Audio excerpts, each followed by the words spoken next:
नमस्कार प्रिय विद्यार्थियों। आज की हमारी हिंदी ऑनलाइन कक्षा का जो विषय है वो है मैथिली शरण गुप्त जी द्वारा रचित यशोधरा सखी संवाद कविता की सह प्रसंग व्याख्या। यशोधरा सखी संवाद मैथिली शरण गुप्त जी के प्रसिद्ध चंपू काव्य यशोधरा से लिया गया है। मतलब जो उनका चंपू काव्य है यशोधरा, उससे जो है ये कविता ली गई है। तो चंपू काव्य वो होता है जिसमें गद्य और पद्य दोनों का मिश्रण रहता है। जिसमें गद्य और पद्य दोनों का मिश्रण होता है उसे ही चंपू काव्य कहा जाता है। यशोधरा सखी संवाद कविता में जो राजकुमार सिद्धार्थ है वो अपनी पत्नी यशोधरा को जो है रात को जब वो सो रही थी तो उसे छोड़कर चला जाता है। जंगल में संन्यास लेने के लिए जो है उसे अकेला छोड़कर उसे बिना बताए चला जाता है। उसके बाद जो यशोधरा है उसकी हृदयगत भावनाएं, उसकी मार्मिक पीड़ा जो है, उसके सिद्धार्थ के प्रति जो भावनाएं हैं उसका इस कविता में वर्णन किया गया है। यशोधरा जो है अपने पति को संबोधित करते हुए अपनी सखी से कहती है कि जो उसका पति है वो उसे बिना बताकर जो है उसे छोड़कर चला गया। अगर वे मुझे बताकर जाते मैं कभी भी उनके पथ में रुकावट ना बनती। तो ये सब बातें हैं इस कविता में कि जो यशोधरा है उसकी हृदयगत भावनाओं का बड़ा ही मार्मिक चित्रण इस कविता में किया गया है। इस कविता में जो है बड़ी ही सहज, सरल एवं बोधगम्य खड़ी बोली का सफल प्रयोग किया गया है। तो इसका पहला पैरा देखते हैं। पहला पैरा है, सखी वे मुझसे कहकर जाते, कह तो क्या मुझको वे अपनी पथ बाधा ही पाते। सखी वे मुझसे कहकर जाते, कह तो क्या वे मुझे अपनी पथ बाधा ही पाते। इसमें जो है यशोधरा अपनी सखी से कहती है कि यदि मेरे पति सिद्धार्थ मुझे यह बताकर जाते कि वे मोक्ष प्राप्ति के लिए संन्यास लेने के लिए घर त्याग कर रहे हैं तो क्या मैं उनके मार्ग की रुकावट बनती, अर्थात उनको कभी भी जाने से न रोकती, बल्कि मैं तो खुशी खुशी उनको भेज देती। सखी वे मुझसे कहकर जाते, कह तो क्या मुझको वे अपनी पथ बाधा ही पाते। कि वो यशोधरा है वो अपनी सखी को अपनी हृदयगत भावनाओं का बड़ा ही मार्मिक चित्रण करते हुए कहती है कि मेरे पति अगर मुझे कहकर संन्यास लेने के लिए घर को त्याग करते तो मैं कभी भी उनके पथ में रुकावट न बनती, बल्कि मैं तो खुशी खुशी उनको भेज देती। आगे है, मुझको बहुत उन्होंने माना, फिर भी क्या पूरा पहचाना। आगे जो यशोधरा है वो अपनी सखी को संबोधित करते हुए कहती है कि मुझको बहुत उन्होंने माना, फिर भी क्या पूरा पहचाना। मैंने मुख्य उसी को जाना जो वे मन में लाते। तो आगे यशोधरा कहती है कि मैंने मुख्य उसी को जाना, मुझको बहुत उन्होंने माना, फिर भी क्या पूरा पहचाना। वो कहती है कि जो उसका पति है, मेरे पति ने मेरा अत्यधिक सम्मान किया, मुझको बहुत उन्होंने माना कि मेरे पति ने मेरा अत्यधिक सम्मान किया, वे मुझे पूरा आदर मान प्रदान करते थे, फिर भी क्या पूरा पहचाना। लेकिन फिर भी वे मुझे ठीक प्रकार से पहचान नहीं पाए। मैंने मुख्य उसी को जाना जो वे मन में लाते।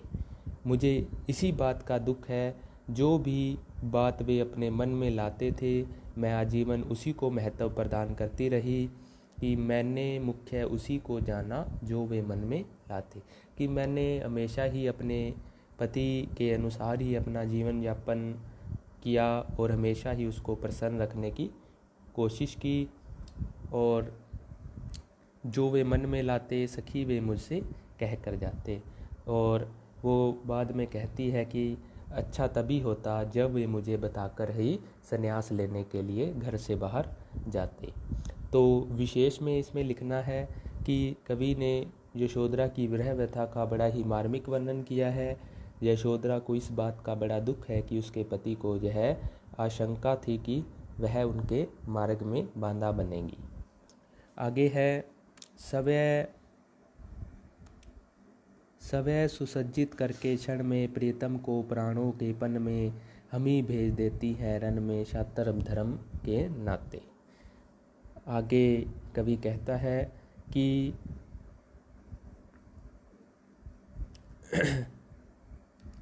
है कि सवै सुसज्जित करके क्षण में प्रीतम को प्राणों के पन में हमी भेज देती है रण में शात्र धर्म के नाते।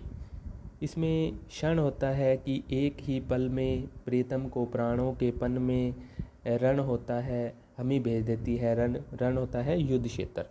तो इसमें यशोधरा कहती है कि सवै सुसज्जित करके क्षण में प्रीतम को प्राणों के पन में। यशोधरा कहती है कि हम भारतीय वीर क्षत्रानियाँ धर्म की रक्षा के लिए अपने पतियों को सवै तैयार करके युद्ध क्षेत्र में भाग लेने के लिए भेज देती हैं। सवै सुसज्जित करके क्षण में प्रीतम को प्राणों के पन में हमी भेज देती है रण में शात्र धर्म के नाते। कि यशोधरा कहती है कि जो भारतीय वीर क्षत्रानियाँ होती हैं वो अपने पतियों को सवै तैयार करके युद्ध क्षेत्र में भाग लेने के लिए भेज देती हैं, हमी भेज देती हैं रण में शात्र धर्म के नाते। आगे है मतलब वो कहती हैं कि ऐसा करके हम वीर क्षत्रानियाँ अपने क्षत्रिय धर्म का पालन कर देती हैं शात्र धर्म के नाते, कि अपने पतियों को सवै सुसज्जित करके जो है युद्ध क्षेत्र में भाग लेने के लिए भेज देती हैं। ऐसा करके हम क्षत्रानियाँ जो हैं अपने क्षत्रिय धर्म का पालन करती हैं। फिर उन्होंने यह कैसे सोच लिया कि मैं उनके मार्ग में बांधा बनूंगी, सखी वे मुझसे कह कर जाते। यदि वो मुझे इस बात का बड़ा दुख है कि वे मुझे बिना बताए चुपचाप ही यहाँ से चले गए। अगर अच्छा होता कि वो मुझे बताकर घर से संन्यास लेने के लिए मुझे बताकर ही जाते। हुआ न यह भी भाग्य अभागा, किस पर विफल गर्भ अब जागा, जिसने अपनाया था त्यागा, रहे समरण ही आते, सखी वे मुझसे कहकर जाते। आगे है कि नेक्स्ट पैरा है हुआ न यह भी भाग्य अभागा। आगे यशोधरा कहती है कि किस पर विफल गर्भ अब जागा। हे सखी मैं तो बड़ी भाग्यहीन हूँ। अपने आप को बहुत ही भाग्यहीन समझती है यशोधरा कि हुआ न यह भी भाग्य अभागा। हे सखी मैं तो बड़ी भाग्यहीन हूँ, मुझे यह सौभाग्य भी प्राप्त नहीं हो सका कि मैं सवै अपने हाथों से उनको तैयार करके प्रसन्नतापूर्वक संन्यास के लिए वन में भेज दी। किस पर विफल गर्भ अब जागा, जिसने अपनाया था त्यागा, रहे समरण ही आते, सखी वे मुझसे कह कर जाते। वो कहती है कि किस पर विफल गर्भ अब जागा, अब मैं किस बात का अभिमान करूं, इस प्रकार का अभिमान करना अब व्यर्थ है। जिस व्यक्ति ने मुझे अपनी पत्नी बनाकर स्वीकार किया वही मुझे आज छोड़कर चला गया। मतलब किस पर विफल गर्भ अब जागा, जिसने अपनाया था त्यागा, रहे समरण ही आते। अंत में वो कहती है कि अब तो मेरी एक ही इच्छा है कि मुझे उनकी याद निरंतर आती रहे, मतलब रहे समरन ही आते। समरन होता है याद, कि जिसने अपनाया था त्यागा, रहे समरन ही आते। वो कहती है कि अंत में मेरी एक ही इच्छा है कि मुझे उनकी याद निरंतर आती रहे। भाव यह है कि मैं यह सोचकर संतोष कर लूँगी कि मेरा पति कम से कम मेरी यादों में तो विद्यमान है। हे सखी, फिर भी अच्छा होता कि वे मेरे पति मुझे बताकर संन्यास लेते। सखी वे मुझसे कह कर जाते, कि अच्छा तभी होता कि जो मेरे पति हैं वो मुझे बताकर ही संन्यास लेने के लिए जाते। आगे है इसका नेक्स्ट पैरा। नयन उन्हें है निष्ठुर कहते, नयन उन्हें है निष्ठुर कहते, पर इनसे जो आंसू बहते, सदैय हृदय वे कैसे सहते, गए तरस ही खाते, सखी वे मुझसे कहकर जाते।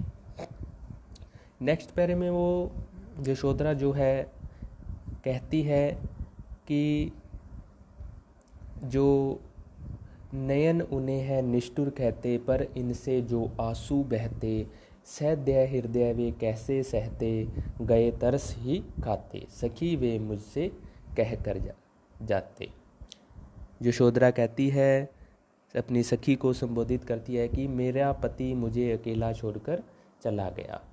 मेरे नेत्र भले ही उन्हें कठोर हृदय कहते हों, नयन उन्हें है निष्ठुर कहते, कि मेरे जो नेत्र हैं भले ही उनको कठोर हृदय कहते हों, पर इनसे जो आंसू बहते। लेकिन यह सही नहीं है, क्योंकि विदाई करते समय यदि मेरी आंखों में आंसू आ जाते, पर इनसे जो आंसू बहते, सदैय हृदय वे कैसे सहते, कि जब विदाई करते समय यदि मेरी आंखों में आंसू आ जाते तो उनका दयालु हृदय मेरे इन आंसुओं और उनसे उत्पन्न दुख को कैसे सहन कर पाता, कि सदैय हृदय वे कैसे सहते, कि जो उनको दुख होता मेरे आंसुओं से तो वो उसको अपने हृदय में कैसे सहन कर पाते, गए तरस ही खाते, कि उसके बाद ऐसी स्थिति में उसके मन में दया उत्पन्न हो जाती और वे अपने कार्यक्रम को स्थगित कर देते। इसलिए निश्चय से वे मुझ पर तरस खाते हुए मुझे बिना बताए यहाँ से चले गए। सखी वे मुझसे कह कर जाते, कि वो इसलिए मुझे बिना बताए चले गए क्योंकि जो है वो जब विदाई करते समय मेरी आंखों में आंसू निकलते तो उन आंसुओं को वो सहन नहीं कर पाते और उसमें के मन में जो है दया उत्पन्न हो जाती और अपने कार्यक्रम को वो स्थगित कर देते। इसलिए जो है उन्होंने मुझ पर तरस खाया और मुझे बिना बताए ही यहाँ से चले गए। यशोधरा अपनी सखी के सामने यह बात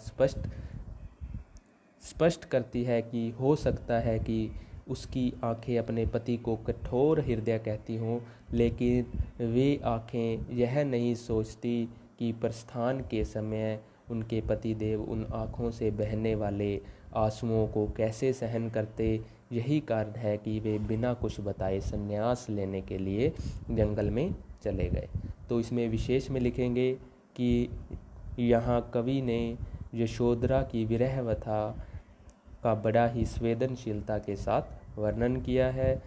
वह अपने पति को कठोर भी कहती है और उसके लिए आंसू भी बहाती है। तो बड़ा ही मार्मिक वर्णन किया है यशोधरा का और उसकी जो हृदयगत भावनाएं हैं वो अपनी सखी को संबोधित करते हुए कहती है। एक तरफ तो वो कहती है कि वे मुझे बताकर जाते और दूसरी तरफ और जो है उसके लिए अपने पति के लिए आंसू भी बहाती है और कहती है कि अगर नेत्र उन्हें निष्ठुर कहते हैं पर वो कठोर हृदय नहीं है, उन्होंने मुझ पर जो है तरस खाकर ही मुझे बिना बताए जो है जंगल में चले गए संन्यास लेने के लिए। आगे है नेक्स्ट पैरा।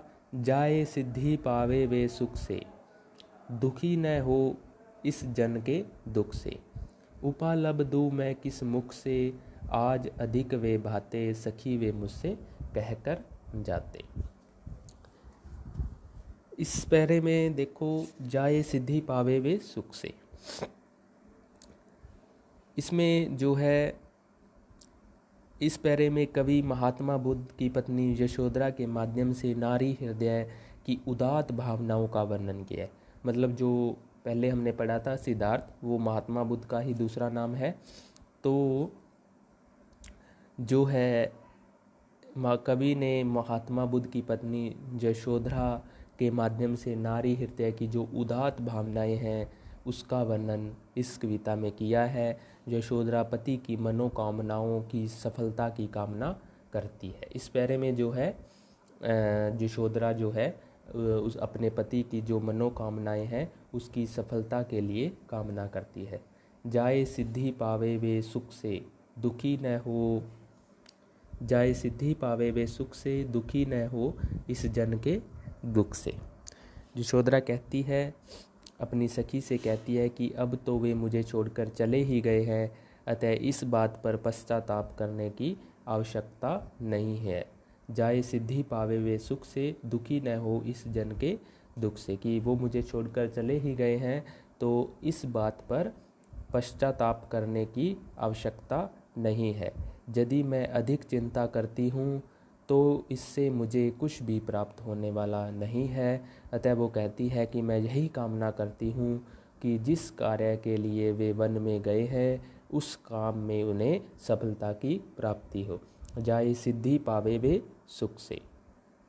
सिद्धि होता है सफलता, कि यशोधरा अभी जो है कामना करती है कि मेरे पति जिस काम के लिए वन में गए हैं, मोक्ष की प्राप्ति के लिए जो है वन में गए हैं, उन्हें उस काम में सफलता की प्राप्ति हो, दुखी न हो इस जन के दुख से।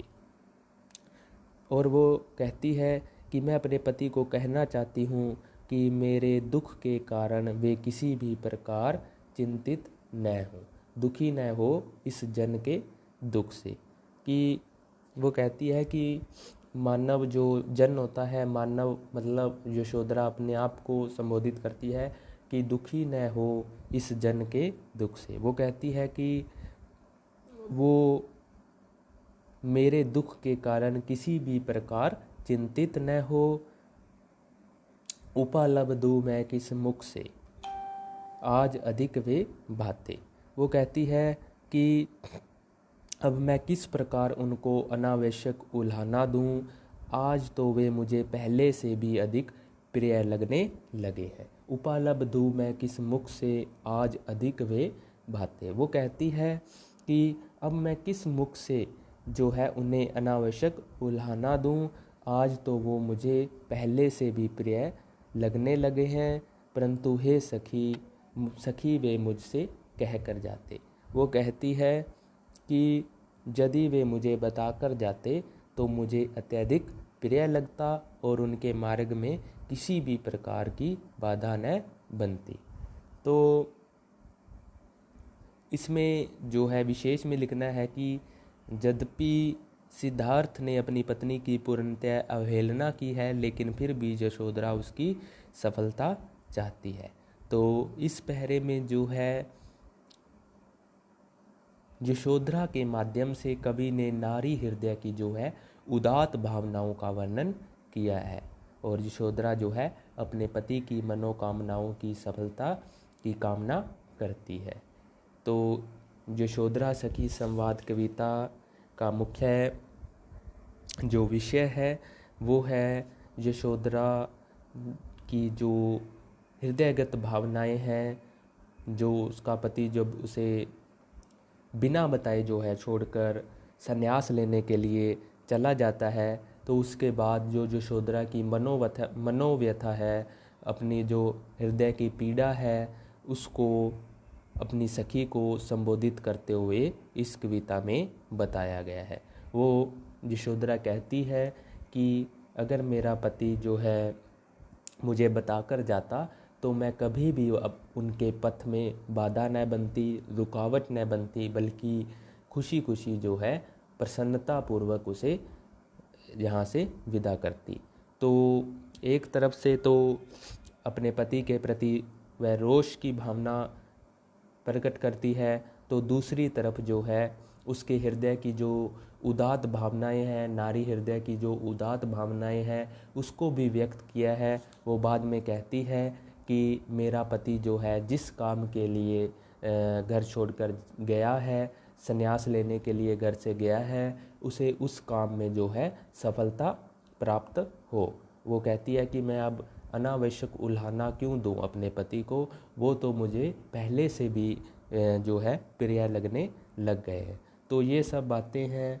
इस कविता में नारी की उदात्त भावनाओं का वर्णन किया गया है और यशोधरा जो है अपनी सखी को संबोधित करती है। और इसमें जो है एक जो क्षत्रिय धर्म के बारे में भी लिखा गया है कि जो क्षत्रानियाँ होती हैं, वीर क्षत्रानियाँ होती हैं, वो जो क्षत्रिय होते हैं उन्हें युद्ध करने के लिए सवै उन्हें सुसज्जित करके तैयार करके जो है युद्ध क्षेत्र में भाग लेने के लिए भेज देती हैं और अपने क्षत्रिय धर्म का पालन करती हैं। इसीलिए वो कहती है कि मैं जो है सिद्धार्थ, जब मेरा पति है, उसे कभी भी उनके पथ में रुकावट न बनती, बल्कि जो है सवै सुसज्जित करके उसे भेज देती, खुशी खुशी उसे भेज देती।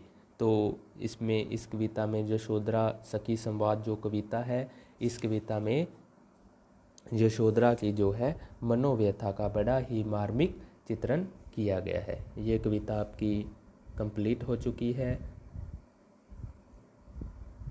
और इस कविता का जो विषय है वो यशोधरा से संबंधित है। धन्यवाद।